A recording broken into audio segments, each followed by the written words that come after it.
Энэхүү бичлэгээр хаагдсан хаягийг хэрхэн нээх өргөдөл явуулах талаар тэгээд сурчлагын хаяг хаагдсан тохиолдолд хэрхэн өргөдөл явуулах, мөн энгийн таны профайл хаяг хаагдсан тохиолдолд хэрхэн өргөдөл явуулах, тэгээ яагаад юу н хаагддгийг гэдэг талаар олж мэдсэн зүйлсээ хуваалцах болно. За энэ ингээд шинээр нээсэн хаяг ингээд оронгууд хаагдсан гэж байгаа. Таны хаяг с ижигтэй санагдаад 170 өдрийн дотор одоо 180 ч юм өдөр байсан баг. Тэгээд ийм өдрийн дотор өргөдлөө явуулахгүй бол одоо таны хаяг тэр нэг үсэн хаана гэж байгаа. Тэгэхээр ямар нэгэн байдлаар өөрийн яг жинхэнэ хаяг биш нийчээд бодит зураг оруулахгүй ч юм уу, тэгээд сэжиг бүх юм шеэрлээд ер нь шинэ хаягнууд дээр иймэрхүү хязгаарлалтууд бас их харагдаж байгаа. За хамгийн доор нь энэ өргөдөл явуулах гэдэг хэсэг байгаа. Тэгээ ер нь бол та өргөдөл явуулах гэдэг хэсэг дээр бол за энэ дэр бол дугуйг сонгочих гэж байна. Робот биш ээ гэдгээ батлах хэрэгтэй.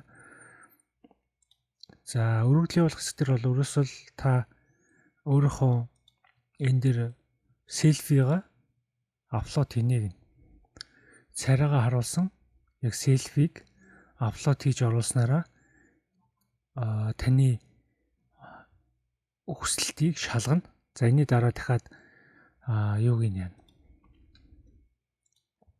Цахим үнэлэхээ апплод хийгээ дахиад тэрийн үнэн байна уу гэд. Энэ бол одоо хуучин бол зүгээр цахим үнэлэхээ апплод хийчих гэдэг байсан бол одоо ингээд селфиг нь апплод хийлгдэг байсан бол тэгэхээр зургаар хайгаад царайг нь одоо өөр профайлууд дээр ашигласан байна уу гэдгийг хайгаад олчихчин гэсэн үг. Тэгэхээр улмал нарийн төвхтэй болоод байгаа хуурамч хаягнуудын хувьд нэг асуудал үүсэх юм бол. За энэний дараа апплод хийгээд өөрийнхөө селфиг апплод хийн, дараа нь цахим үнэлгээ апплод хийн. Тэгээд нэгдвэл таны хаяг нэгдэнэ. Нэгдэхгүй шууд устгах байгаа. Тэгээд даунлоод гэдэг дээр болохоор өөрийнхөө холбоотой мэдээллүүдээ талаад авчруулдаг байгаа. Найзын жагсаалт ч юм уу, фото зургнууд гэх мэтчлээ. За хаагдсан хаягны хувьд иймэрхүү. За хаагдсан хаягнуудын хувьд болохоор та Google-ээс ямар ч тохиолдолд ингээ бичгэд гараад ирнэ. Тэгээд дээрэс нь та Apple гэдэг ингээд яг Google-ээс бичгээр ийм гараад ирнэ. Facebook account disabled Apple гэдэг өргөдөл явуулах гэдэг хэсэг гарч ирнэ.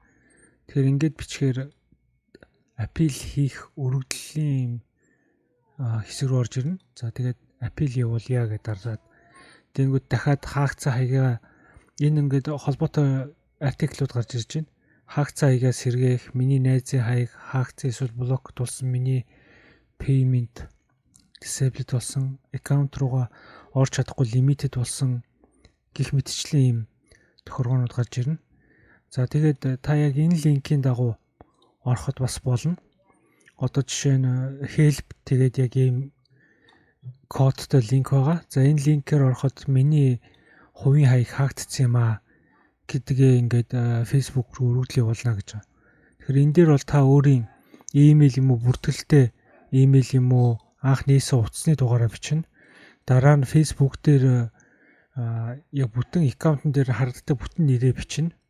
За тэгээд өөрийнхөө ID сканердад оруулаад ID-га апплод хийснээр тань руу энэ мэйлээр нэм утсаар нь шалгалаа, энэ кейс үүслэе гэд асуудал гараад холбогдох байгаа. За одоо бүгдөө тэгвэл хаагдсан хаягны хувьд бол ингээ хүсэл явуулдаг юм байна. За тэгээд шинээр бол өөрийнхөө селфи хийгээд дараа нь пассворд апплод хийгээд тэгээд яг үнэхээр зөв бол таны хаяг руу чинь имэйл болон утас руу мэдээлэл ирнэ. За тэгээд хэрв таны хаяг бас таны найзын ч юм уу одоо хаяг нь блокд эсвэл хаагдсан байвал яах вэ гэд ийм тохиолдолд та бас хүсэлт өгж болно. Эдгээр бүх мэдээлэл бол Help дээр байгаа, эсвэл Google дээр та түрүүний одоо энэ disabled my friends Facebook яг ингэж бичээд хайчих болно. За тэгээд ер нь бол Facebook хаяг яагаад хаагддаг вэ гэхээр хуурамч нэртэй. Тэг контентууд нь бас Facebook-ийн дүрмийг даахгүй байна. Тэг босон болоог юм шеэрлээд байна. Тэг хин нэг дагсан хуурамч хаягтай. Тэг хуурамч нэртэй. Иймэрхүү тохиолдолд хаагддаг гэж байгаа. Тэгээ сурчилж байгаа болон шеэрлж байгаа, оруулж байгаа контентууд нь бас дүрмийг зөрчихгүй бол дүрмийг даахгүй тохиолдолд хаагддаг гэж байгаа. За тэгээд бас ийм шинэ браузер өөр локейшнээс орохоор бас энэ сэжиг бүхий хаяг шинээр нээлээгээд бас хаагддаг. Тиймэрхүү юмнууд гардаг байгаа. Тэгэд нэг хаяг дээрээс нэг компьютерийн нэг IP дээрээс маш олон хаягуудыг орж гараад байхаар бас тухайн гар утас болон тэр компьютер дээр бас юу яадаг сэжиг бүхий байна гэдээ хаагддаг байгаа. Тэгвэл сурчлагын хаяг хаагдвал яах вэ гэдгийг одоо бүгдөө шалгаж үзцгээе. Яаж сурчлагын хаягаа өргөдөл явуулах вэ гэж үзцгээе. За ямар ч тач эхлээд өөрийнхөө хаяг руу ороод Ads Manager руу орно. Эсвэл метасүүдээр энэ Ads Set-ээр давтсан ч болно, дагсан ч болно. За өөрийнхөө ингээд Ads Manager бол ингээд яг сурчлага явуулдаг зүйлүүд байгаа тий. За бас энд бас шинээр иймэрхүү зүйлсүүдийг хүргэлт impression reach group руу join request явуулсан. Тэгээд request-ийн үнэлгээ дөрөвдөн төсвийг хүртэл ингэж кампайн дээр Facebook group дээр одоо шинээр ийм хэмжилт хийдэг болсон байна.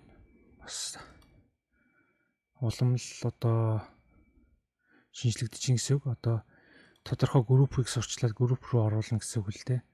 Тэгэхээр бас их хэрэгтэй урд нь болдгоо байсан, боломжгүй байсан зүйлийг бас нэмэгдээл байгаа юм байна. За та ингээд бүхэн өөрсдийнхөө хаяг руугаа ороод Ads Manager руу орчиж байгаа тийм ээ. Тэнгүүд энэ Ads Manager-ийн талаар ер нь бол дэлгэрэнгүй хэрхэн ашиглах талаар тайлбарлах байгаа дараа гэмшлгүүд дээр. За ерөнхийдөө товчонд бол энд бол бизнес хаягууд нь байгаа. Энд бол таны хувийн хаяг байгаа. Тэгээ хувийн хаяг болон бизнес хаяг хоёрын ялгаа бол бизнес хаягийн хувьд бол дотроо олон групп болон олон Instagram хаяг болон Facebook хаяг сурчлагын хаягнуудыг удирдах боломжтой илүү official. Хувийн хаяг бол тухайн зөвхөн хаяг л байгаа. Тэгээд дотроо бас шууд тэр хаяг дээр холбоотой бас одоо эдний хувьд бол assets гэж ярина. Одоо хөрөнгөтэй бас удирддаг. Тэгвэл ер нь бол official хүмүүстэй харьцаж байгаа компанид ажил хийж байгаа тий одоо олон хүнтэй харьцаж үйл ажиллагаа явуулдаг хүмүүсийн хувьд олон бизнестэй хүмүүсийн хувьд бол бизнес менежер үүсгээд тэрэн дотор портфолиог үүсгээд тэрэн дотор ингээд пэйжүүдээ ингээд удирдаад өөрөө бизнес тэр портфолио бизнес менежерийнхээ оунер нь админаас дээдлийн одоо ихтэй төрлөсөн тэр оунер нь байгаад удирддаг. Тиймэрхүү дараалал удирдвал их зүгээр. Магадгүй хувийн хаяг маань хаагдсан тохиолдолд дагаад ассетууд одоо бүх юунууд нь эрсдэлд орно. Таны хөрөнгүүд одоо хөрөнгө гэх юм бол таны Facebook хаяг, Instagram хаягууд нь давхар нээж орж чадахгүй асуудалд үүснэ гэсэн үг. За Ads Center руу орцгоё. За ингээд таны одоо миний энэ хаягн дээрх холбогдсон ингээд юунууд байгаа юм байна.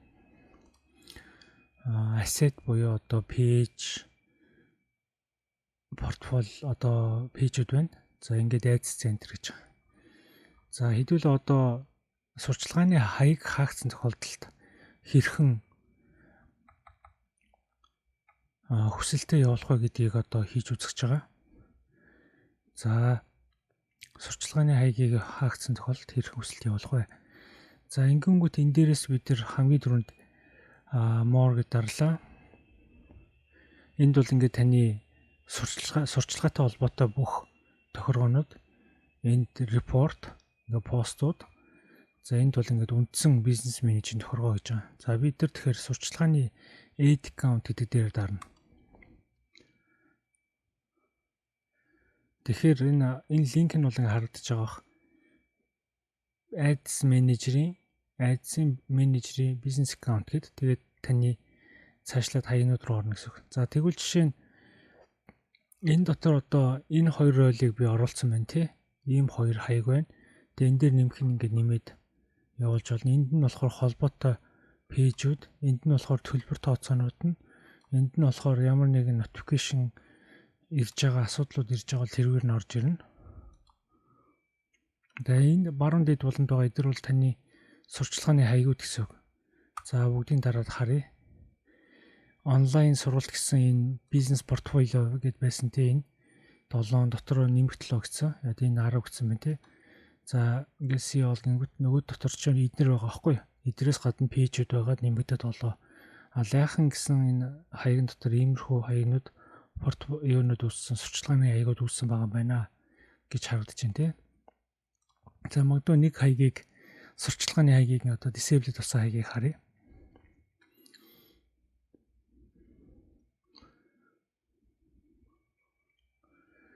За хэрвээ таны аккаунт дээр чи ийм харагдвал таны хаяг хаагдсан гэсэн үг. За тэгээ юу нь хаагдсан бэ? Хэр сурчлага явуулж чадахгүй гэдээ энэ дээр нь бичсэн байгаа. Тэгээд илүү дэлгэрэнгүй харъя гэдэг ингээд үргэлжлүүлээд дарна. За тэгэнгүүт яг ямар саппорт бизнес портфолио дотор байгаас хамаарат ингээд энд нь яг удирдах байгаа хэсэг нь гарна. За ийм ID-тай, ийм нэртэй, ийм хаяг тэдэн оны тэдэнд алгуулсан байна гэдэг ингээд харагдаж байна тий. Тэгээ энэ дотроо ингээд хориглох ямар тохиолдол хаагддаг вэ? Юу нь хаагдсан, юу хязгаарлсан гэдэг хоёр баг нэг. За одоо ингээд энэ доторх бүх пиксел ийм зүйлсийг ашиглаж болохгүй, хаагдсан байгаа ассетуудыг ашиглаж чадахгүй. Тэгээд хориглогдсон зүйл нь эднэр байна гэд гараад ирж байгаа. За тэгвэл энэ бол хаягны хувьд болохоор олон жилийн өмнө яг зүгээр хаагдсан хамаагүй маягаар үүсгээд сурчилж ягаад тэгээд хайсан тийм хаяг учраас энэ дээр бол одоо яг цаашлаа үргэлжлүүлэх юугаар гарч ирэхгүй л байна л да. За хэрвээ таны бизнес хаягны хувьд болохоор ингээд ялгаагүй ороо харчин ийм аккаунтны нэрнүүд чинь статус нь тэдэнд таагдсан гэдэг. Эсвэл энэ кейс нь ингээд энэ дээр нь юу яаж байна? Хүсэл төгсөн бол хүсэл төгсөн удахгүй ирнэ. Одоо тийм байдалтай байна гэдгүүд нь ингээд бүгд харагддаг ба. За asset гэдэг каталог хэсгүүд нь болохоор дотроо ингээд онлайн шоп ашигладаг бол тэр каталогууд нь харагдаж байгаа тийм ID, тэгээ пэйж, тэгээ бусад ингээд аплод хийсэн датанууд. Тэгээ WhatsApp боловсон бол WhatsApp-ийн хэсэг харагдах нь байна. За таны сурчлагын хаяг жишээ нь хаагдсан тохиолдолд бол хамгийн түрүүнд ороод хаагаад миний сурчлагын хаяг хаагдчихлаа гэх юм бол яг энд одоо эдрийн оронд энэ хэсэг дээр ингээд review гэдэг цэнхэр товчлуур гарсан байгаа. Тийм review гэдэг яг энд цэнхэр товчлуур дээр бичсэн ингээд review дахин их хүсэлт өгөх гээд. За мөн яг тэрэн дээр ингээд дараад үргэлжлүүлэнгүүд яг ялгаагүй яг энтэй бас яг ялгаагүй танд юу харагдах хэвээр.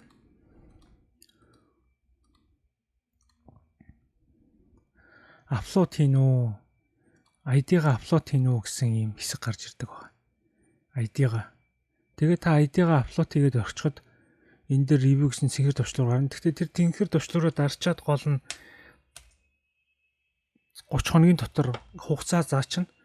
Тэр хугацаанд нь амжиж апплод хийхгүй бол харин таны яг тэр чигтээ ерөөсөө disable болно. Та тэгэхээр шинээр дахиад юу болбоод шинээр дахиж хаяг үүсгэхээс өөр аргагүй болдог байгаа. Тэгэхээр яг тэр цэнхэр төвчлөр гарсан тохиолдолд ерөөсөө та юу яах хэрэггүй, сандрах хэрэггүй байхгүй. Хаяг болгон сурчлагаа хийж яхад анх удаа буст хийж яхад тэр төвчлөр гардаг байгаа. Ингэж хаадаг байгаа. Тэгээ хаасныхын дараа нь та ID-га апплод хийгээд тэгээд тодорхой хэд хоногийн дараа эргэл нэгтчихнэ. Тэгээ нэгэнд нээгдчих юм бол ямар нэгэн төвөггүйгээр юу чин сурчлагын хаяг чинь ингээд нэгтчихнэ гэсэн үг. За энэний хувьд болохоор яг надад яг одоо яг тийм тохиолдол нь бол гарч ирээгүй учраас та тэгээ төсөөлчөөрэй. Яг одоо энэ хэсэгт л цэнхэр товчдор гарна. Яг саяны орсон шиг дараалуудаар ороод үцгэд гараад ирнэ. За дараа нь нэг асуудал гарч болно. Өөрөөр таны сурчлагын хаяг хаагдсан тохиолдолд яах вэ гэхээр ер нь бол help руу ороод help center руу ороод ирлээ те. Тэгвэл хамгийн доор нь энэ business on Facebook гэдэг. Энэ дээр дарлаа. За ингээд доошлонгууд ер нь тантай асуудалтай холбоотой ингээд асуудлууд нь ингээд артиклууд бүгд болцсон байгаа. Энэ дунд байна уу байхгүй юу гэдгийг харчна. За байхгүй байна. Дахиад цаашлие гэдэг контакт саппортуудтай холбогдож асуудлуудаа шийдмээр байна гэд хайна гэсэн үг. За тэнгуү тэнд таны ингээд аккаунтын overview гэдээ гарч ирж байгааз. Таны хаягтай холбоотой overview нэгэд гарч ирж байгаа. Энд болохоор одоо тэдний оронд таны хаяг дээр шийдэгдээгөө үүссэн асуудлууд гэдэг ингээд сүүлийн 30 хоногийн асуудлууд нь гараад ирнэ гэсэн үг. Одоо энэ дээр бол одоо шийдэгдэхгүй байгаа. Энэ дээр бол шийдэгдсэн гэдэг. Та бас мөн сурчлагын хаягнууд болон бусад өөртөө холбоотой хаягнуудаа явуулсан хүслүүдээ эндээс ингээд хараад бас шалгачиж болно л доо. За доошлоод ирэнгүүт одоо кейсүүд ингээд өгж байгаа тийм 2-нд 15 тэгээд ийм миний сурчлагын хаяг ингэсэн энийг би тэгмээр байна гэд тэгвэл шийдэгдээгүй гэд ингээд энэ бүх асуудлууд нь ингээд гардыг байна л та. Эдгээр дээр ингээд кейсүүд нь хаагдсан гэд бас гараад ирж байгаа. За ингээд энээс цаашлаад үгүй энэ дунд алгаа би дахиад өөрөөр үүсгэмээр байна гэд дараачийн цонхор орж байгаа. За тэгэнгүүт ингээд таны дараачийн хэсэг гарч ирж байгаа. Энд болохоор ингээд дахиад хүсэлт өгөөд тэдний шийдэгдэж чадаагүй Facebook-ээс зөвшөөрөг гэсэн ийм асуудалтай амиг зөвшөөрөөгөө гэсэн. За тэгвэл би энэс өөр юм хайж ингэж үзээд та ингээд сурчлагынхаа аккаунтын ID-г бичээд ингээд дараачийн үйлдэл рүү явж болно. За одоо жишээ нь би зүгээр энэ кейсний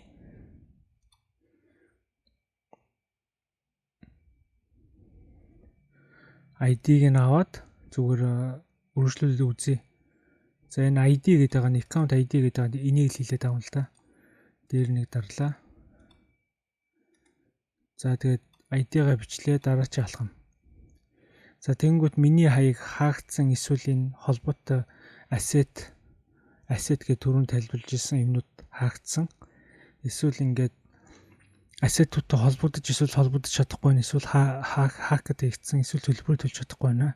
Эсвэл бусад гэд ингээд харж байна те. За ингээд цаашаа үргэлжлэнгүүт алинтай холбоотой asset ингээд.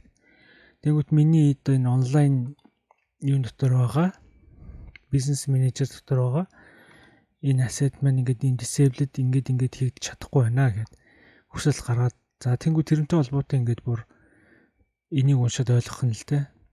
Ийм тохиолдлуудаар магадгүй таны хаагдсан бах эсвэл тэрийг тгий шийднэ үү гэдэг. За энэс цаашаа үргэлжлэе гэдээ дарчиж байгаа. За тэгвэл энэ дээр ингээ холбогдох мессеж ийм асуудалтай байсан гэд тэгээ батлах нотлох зүйлсүүдээ ингээд рекорд хийгээд дэлгэцээ бичээд харуулчих болно. Одоо ингээ рекорд дарангууд эсвэл атач хийгээд явуулчих болох нь шүү дээ. Entire screen хийчихье гэд. За тэгээ entire screen хийж гэн тэ. Тэгвэл миний энэ сурчлагын хаяг ингээд disabled болчлоо гэд ингээ харуулах нь шүү дээ тэ. За болсон гэд.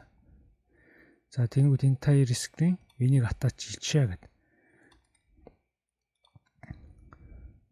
За ингээд таны холбоотой email хаягн дээрх холбоотой одоо ер нь дэс Facebook хаяг дээрх холбоотой email нь утасны дугаарууд нь харагдаж байна тий. За ингээд явуулчихна. Энэ тохиолдолд бас яг үнэхээр таны зөв Facebook-ээс бас алдаатай юмнууд хийгдсэн тохиолдолд ингээд хүсэлт явуулчихад бол яг албан ёсоор кейс үүсээд нэг 2 хоног 3 хоногийн дотор тэгээд яг энэ дээр гардаг шиг таны кейсүүд чи одоо хүсэлт өгсөн өгөөгүй хүлээгдэж байна гэх мэтчлэн энэ дээр ингээд нэмэгдэж ороод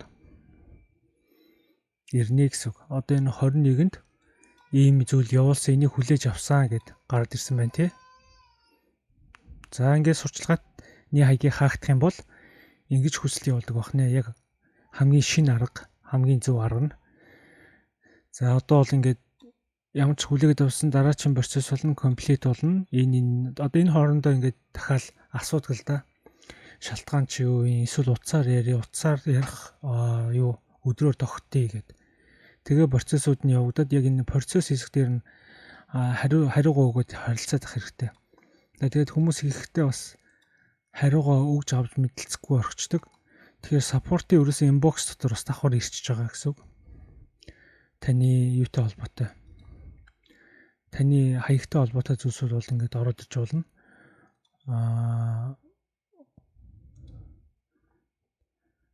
Эсвэл мэйл хаягаар нь давхар хүсэлтүүд нь харагдаад явчихна. Тэгээд юутайгаа холбогдоод асуудлуудаа энэ дээр шийдэгдэхээр эцсийн байдлаар гарч ирдэг байгаа. Тэгээд сурчлагын хаягтай холбоотой жоохон ойлгомжгүй заасан бол дахиад асуугаарай. Яг саяны аргаар ингээд дараалал хийх юм бол боломжтой байгаа. Хаягны нээх хүсэлтэд явуулах боломжтой байгаа. Дахиад өөр аргачлалууд мэдээд яг хаагдсан хаягнууд яг ороод ирэх юм бол орж байгаад бүгдээр харж үзцгээе. Тэргээрээ бас бичлэг хийж оруулах болно. Баярлалаа.